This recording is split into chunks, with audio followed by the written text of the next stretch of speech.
Thank you, Member. Member for Burnaby-Deer Lake. Thank you, Mr. Speaker, and it's probably appropriate that I point out that I had risen on this response to the throne speech previously and spoke for about 2 minutes, and I've been advised that I can retake my place now. And so I'm continuing on. I don't know if there was a minute or so that passed previously. I want to start by doing what many others in this House have done, which is to thank some people that are very important to me in the work that I do. And that is Heidi Reid, my legislative assistant here in Victoria. Heidi helps me, and she does a fabulous job in keeping me organized and doing things that support me in the work that I do, and she does a great job. I particularly also want to thank my constituency assistants, Kate Jones and Isaac Valet. Kate and Isaac help me, but more importantly, what they do is they help the public and they help citizens of my constituency who come in seeking help, looking for ways to navigate the problems that they have in dealing with government, and they do that exceedingly well, and they're also great people. So I'd like to once again thank them for the work that they do. You know, I was shaking my head a little bit when I heard the BC Liberal throne speech a few days ago, more about what was missing and the lackluster content that was presented by a government that has had 200 days of vacation and then arbitrarily refused to do during that time what it's obliged to do, which is come to Victoria and debate issues and policies. And you know, here we have a province that has really serious problems. We have problems with job loss. We have problems with government sectors which are in, I would say, disarray because of this government's incompetence and mismanagement. We only sat 40 days in 2013. There are so many things that need to be addressed in this province, serious problems. And we've missed many opportunities to correct those problems. I noticed that the throne speech this time seems to contain a number of what would be called 10-year plans. And ironically, it seems to me that those 10-year plans, the greater plans, the big plans, the 10-year plans, largely are in areas where this government has more than a 10-year record of neglect or destruction or strife, and sometimes even with catastrophic or even fatal consequences. I want to speak first about the 10-year plan for education. And that plan is to have 10 years of peace. And I have to say, I have found it astounding the last 2 days when we have brought forward information about the fact that we had a plan by this government, an intentional plan to provoke, to goad, I would say bully, because I've heard that word on the other side repeatedly, that we are opposed to bullying, and I would call what this government did in trying to provoke the teachers into a strike so that they could turn public opinion against them. To try to do that, I would call that bullying behavior. You know, teachers have a saying, and I've heard it often. I was a school trustee for 9 years, chair of the board of Burnaby Board of Education, some of the most enjoyable years, because everybody in that system, everybody was working together for the good of the kids. And I certainly have not seen that the last few days. But teachers have an expression that says you need to model behavior.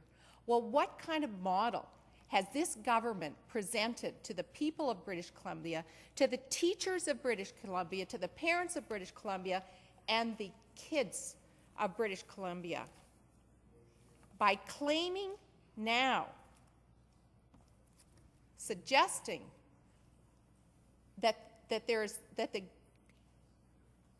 a justice is wrong, that a justice who has said on the evidence that they were intentionally trying to provoke behavior, to bring a strike to British Columbia. You know, the thing that I find astonishing in all of this, I think the people to respect in this are the teachers and the representation of the teachers, the union, who went through all of this, and for the good of the kids, would not be goaded into a strike. There was limited action. That is the right under a collective agreement. But those teachers, despite the intention of this government to have a strike, to try to impose financial penalties on those teachers, to try to force school boards to impose penalties on those teachers, all those things that we've heard, despite that, the teachers of this province continued to teach the kids and went about their business doing the great work that they do, and they do fabulous works. You know, there cannot be 10 years of labor peace when you have a government that has intentionally been poking and goading teachers over the last 10 years. How can that bring labor peace? I remember reading Madam Griffin's first judgment, where she talked about the roots of labor peace, referred back to the Corrigan report, and she said, in order to have peace, in order to have good negotiated settlements, in order to have a mature bargaining relationship, you needed to have trust. How can the teachers of this province or the parents of this province ever trust this government again on the education front after what we have heard in the last few days about what this government was doing? I just find it absolutely atrocious. So this government, through its actions, has not only not set the table for 10 years of labor peace, it has made absolutely sure that there is no possibility of 10 years of labor peace, because we have a relationship that has once again been broken and tattered by this government, not by the teachers. Don't blame the teachers. I will never blame the teachers when I know what has happened here. It's unbelievable. You know, it reminds me, all of this was happening about the same time as something was happening in my community. And that was planning by this government as well, a cynical plan in order to use my community hospital, our community hospital, Burnaby Hospital, to try to use it as a plan to leverage, again, public support in favor of the Liberals. And actually, their plan was to get rid of me and perhaps my colleague from Burnaby Edmonds and other MLAs. They planned to do that, and they planned to use Burnaby Hospital. At the same time, as we found out through leaked documents, that 84 people had died from C. difficile in the hospital, and they cynically were using Burnaby Hospital as political leverage in order to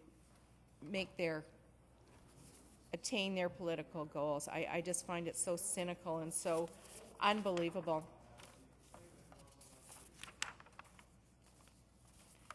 We have, I mentioned that there seem to be some 10-year plans, particularly in areas that the Liberals have been quite challenged in over the last 12 years or so. And one of them is skills training, and now the government has said it's going to have a 10-year skills training action plan. Well, what has been the history of this government on skills training? In 2002, this government abandoned a successful apprenticeship training program where the vast majority of the apprentices had graduated in favor of an industry-dominated privatized system that saw apprenticeship completion rates nosedive. Completion rates were as low as 43% in 2009, 2010, and down to about a third, 34% in 2012, 2013. And I believe it's far lower if you don't count the union-run programs. What a waste of potential. What a waste of money. And now, over a decade later, we're going to have a plan. In the meantime, we have a provincial cohort of students who could have gone through our entire education system and embarked on an apprenticeship program and been making good money at well-paying jobs and helping to build this province. Instead, what do we have after 12 years with an apprenticeship system that has failed? We have unemployment rates for young people close to 15%. I lay that partially and directly at the feet of this government. In its throne speech, this government dares to talk about the need for well-trained young people. It dares to talk about the importance of the high-tech sector, when not only did it intentionally and methodically decimate its apprenticeship system, but it also cut university funding. Funding transfers to post-secondary institutions were cut by $70 million, starting with the 2012 budget. Well, not surprisingly, BC has one of the lowest provincial higher education attainment rates in Canada. In an economy that should be advancing, in an economy that should have strong international ambitions, this is not acceptable and it's irresponsible. Another area where we have plans, we have another big plan in another area where we have had transportation planning in disarray, certainly in the Lower Mainland where I live. In 1996, BC Transit, under an NDP government, and BC Transit then included the Lower Mainland, so it basically covered the whole of the province, was rated the #1 North American transit system by the American Public Transit Association. That was in 1996. You guys love to talk about the 90s. Let's talk about that in the 1990s. What do we have under the Liberals? What have we had for the last several years? We have a system in a mess. We have a government that refuses to work with local mayors, a government that removed transit planning from the Lower Mainland, a government that gave decision-making to a private, unaccountable board that makes decisions behind closed doors and gets their marching orders from this government. The present minister said he wanted a clear vision from the mayors. He said that very recently. But the ability to plan and control of transit was stripped away from the local governments in a fit of pique by Kevin Falcon in 2007, when he couldn't get his way. They were told then they weren't going to be able to control transit anymore, and they weren't going to be allowed to decide on the priorities. So I find it highly ironic that the minister is now insisting on a vision. Give transit control back to local government, and they will have the vision, and they will run it way better than has been run over the last 7 years. This government has repeatedly demonstrated a lack of respect for and inability to work productively with local mayors. They several times, despite what the minister may say publicly, I'm getting a few shots from there right now, despite what the minister may say now, the mayors have repeatedly, like the teachers, have tried to work with this government. They've offered several sources of funding. They've tried to suggest ways to improve things, and they have been met with delay after delay, denial after denial, ragging the puck for years on end. So this present minister, all the best of luck to you, Minister, is only one of a succession of ministers who promised to work with the local leaders but has done nothing. So that's alienation. That's alienation of leaders of almost half the population of the province. So I'd like to congratulate this government on being able to alienate every local mayor in the Lower Mainland, representing almost half of the province. The transportation minister said recently, that he'd heard the mayors. I don't think so. Every single one of them said they don't want the referendum. I don't think you've heard anything. And there's no sense of working together. No good faith negotiations. Again, just like with the teachers. Arrogant, high-handed approach. This is not good public policy. This is not the way to accomplish things. This is not the way to make the best decisions in the interest of the taxpayers, in the best interest of the public services that government delivers. It leads to bad decisions and a waste of taxpayers' money. And we know now that we're told that the cost of congestion in Greater Vancouver is $1.5 billion annually. Not to mention all the frustration of the kids that I talk to who were constantly waiting for buses.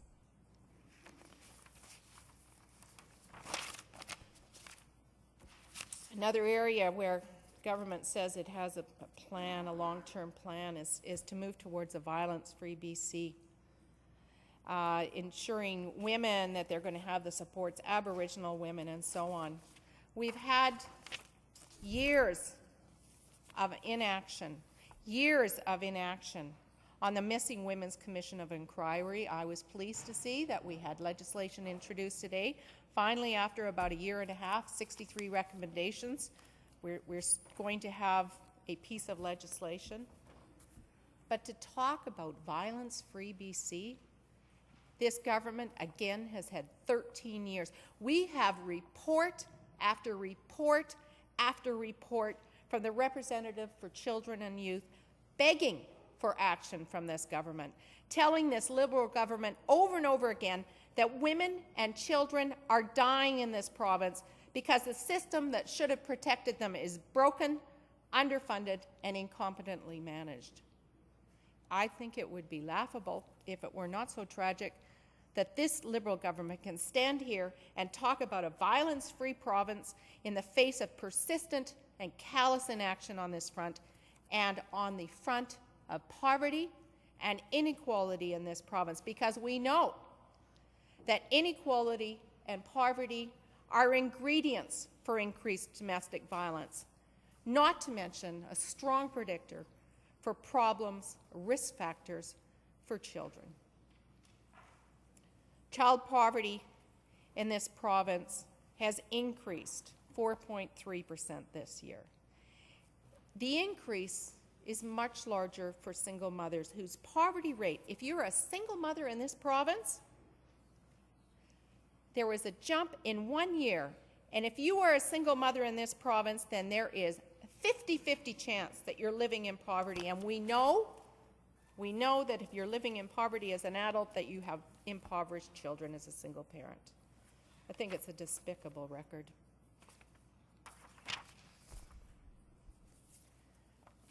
But what the Liberals do, as inexcusable as the inaction on the poverty front is, and the worst inequality in the country, what we hear from the other side is a suggestion that everybody's going to have jobs. Oh, and be violent-free in the future, too. We're going to have that. And I wonder how many years we're going to hear that last slogan, because we've had lots of them. But let's see how the Liberals have actually done on the economy. They don't actually have to be successful. They can just say that this is what they cared about. They haven't paid down the debt at all. In fact, it's gone up more under the Premier's job plan than it ever has in history. We don't actually have to increase jobs, and here's some of the record. We lost 8,500 private sector jobs last month. Since we had our last session in July, BC lost 21,400 full-time jobs. BC's employment rate is low. We're 7th, behind every province west of the Maritimes. In other words, we have the weakest job market west of the Maritimes. BC's youth, you're doing lousy. You're doing lousy. You can talk about 20 years in the future. Your record sucks. BC's use of temporary foreign workers is the highest in the country, and that's not something we should be proud of. An estimated 29% of new jobs have gone to temporary foreign workers, and almost 2/3 of new jobs are temporary and casual jobs. We have a weak gross domestic product. And since people started leaving BC, because they do leave under the BC Liberals, since they started leaving BC in the second half of 2011, 12,000 800 people have left this province, and those are largely younger people who can't find a job because of the lousy record in job creation of this government. British Columbians are the most indebted in this country, with average consumer debt of almost $40,000. So when you add that to failed Liberal job plan, increasing fees for hydro, mismanagement of the ferries, increased MSP rates, the middle class is getting squeezed, people are getting poorer, and the result is greater inequality. And so I think the Liberals should be very proud of that record. But it's sad. It's sad for the people of this province. How much time do I have? 10, 20? Great, thanks. But, you know, there's a history of confrontation. I just, you know, thinking about unions, and I saw my friend and colleague who represents the riding of New Westminster listen to the education minister talking about labor peace and not wanting to hurt the unions. And it's unbelievable when you have that woman who was head of the HEU for years and had to deal with the devastation of the people who lost their jobs because the Liberal government of early 2001, 2002 decimated the members. And in fact, I believe caused an increase in unemployment just because of those actions. It is unbelievable. She has and others have lived the impact of this government. But there is a different way of doing things. It doesn't have to be confrontational. We don't have to, what was it when you guys came in, squash unions like a bug? That was the plan.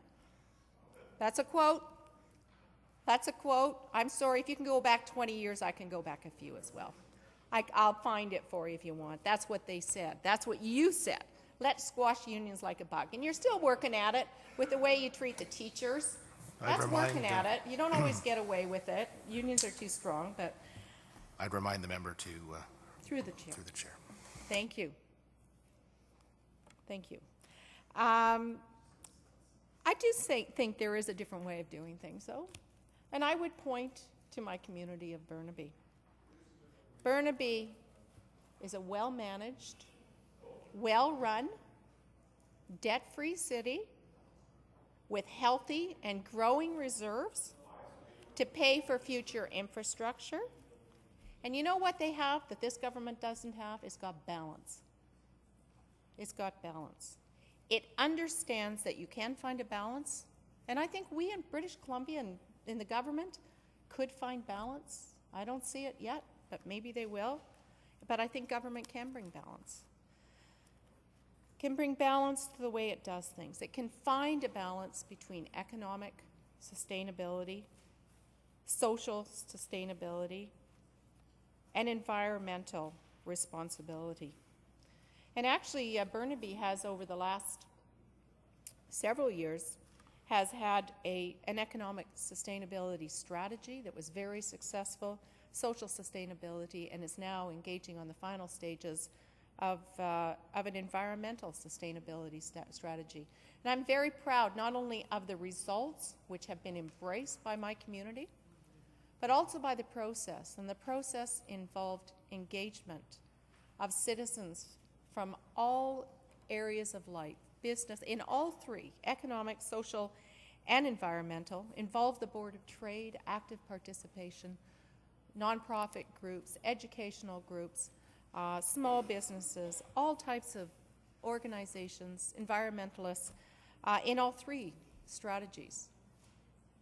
And there have been hundreds of people involved in each and every one of those strategy initiatives. And the results have been fabulous. And what you have when you have a government which is endeavoring to work with its citizens, to work in a consultative way, work in a way to find consensus, is you end up with a community that is happy and supportive of local government and of the work and feels that they've been heard, even though not everybody can get everything they want. And I've got to say that the economic development and social sustainability strategies that are in place now have both been award-winning, and I have no doubt that this very robust environmental sustainability strategy will also be very successful and will make Burnaby an even more livable, healthy and resilient city, which is growing like crazy. $600 million worth of building permits in 2013. Metrotown going, which is part of my riding, is growing very quickly with lots of investment. Burnaby, of course, is also a major film industry centre, has more than 52% of the sound stages in the Lower Mainland. And we, of course, have educational institutions in Burnaby, Simon Fraser University and BC Institute of Technology.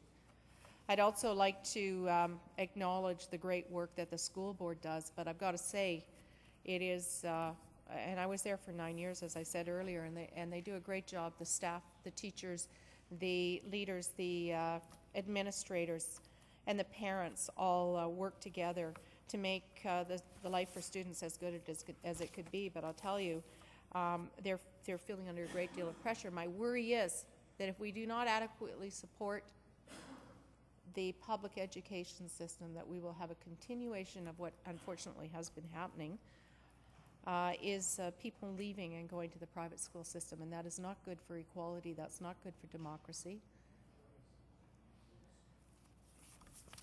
So I worry about our public education system. So I think finally that my friends across the way, the BC Liberals, could learn something from the Burnaby City Council. Sorry, I got a cold. An NDP majority council for over a quarter century could learn how to run a fiscally capable but socially responsible and environmentally sustainable government. A balanced government that makes sensible and transparent decisions for the good of all of its citizens, not for the well-being of its richest citizens or friends or donors. It can be done, and it should be done, but is not being done by the BC Liberal government. Thank you, Mr. Speaker.